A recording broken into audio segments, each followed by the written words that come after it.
All right, so I've got my little power supply hooked up to the input side, and I'm just going to turn it on.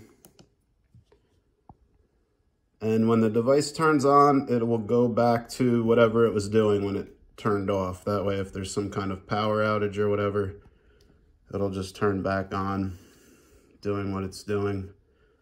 And over here we have an oscilloscope where you can see duty cycle and frequency. So you'll see the duty cycle is 9% and the frequency is 1000 hertz. And there's a nice little waveform there. This is a cheap piece of crap scope because my good scope fell. So I mean, it does give you an idea of the waveform. And so over here to the controls, I don't have a tripod, so my camera is going to be a little shaky. It is a touch screen, so you can touch the screen. The orange stop button across the screen basically changes the duty cycle to 0.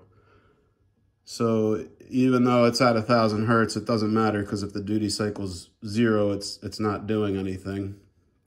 And if it loses power in this state,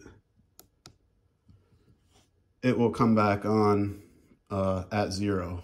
And that's because, you know, there could be some kind of wiring fault or something like that. We just don't want anything to explode.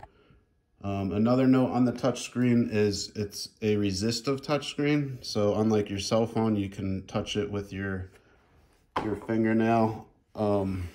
I find this little brush handle to be the easiest thing to use.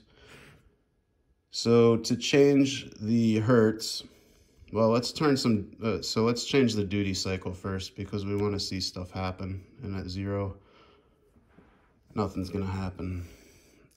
So you see here, when you go into the duty cycle setting, and actually let me go back. The way that you get to the duty cycle is by pressing the percent, and the way that you get to hertz is by pressing the hertz. So it's not very obvious, which is kind of tamper-proof. Okay, so we just pressed the percent sign. So now we see in little numbers up here, we still see what the frequency is, but we're not messing with that.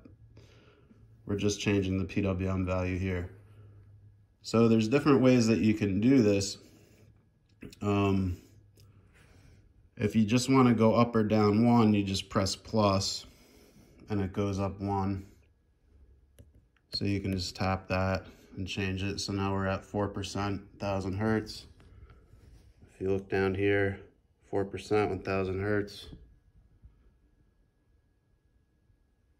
And it's a temporary number right now. So if you want it to become permanent, so that when the device turns off and turns back on again, you hit store. Just tap the green button.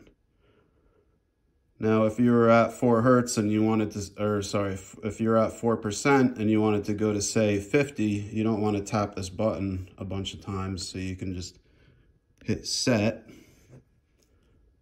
and then you can type in 50 and press enter, and then you'll still see we're at 4% here, even though you typed in 50, and that's because you have to hit update.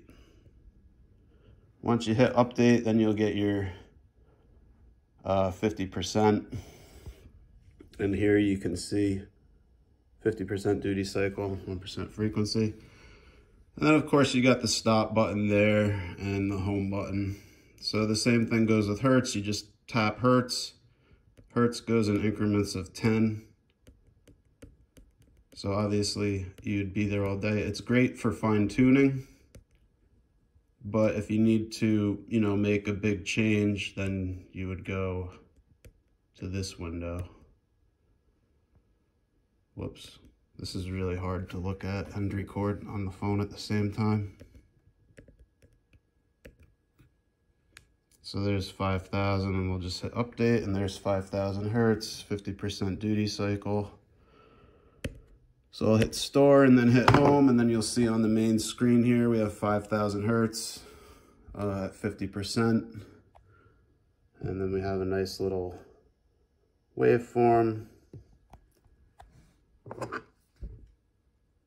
So that's pretty much it. We could bump it up to the maximum. So you'll see if I hit set now, I have to delete the number that's there.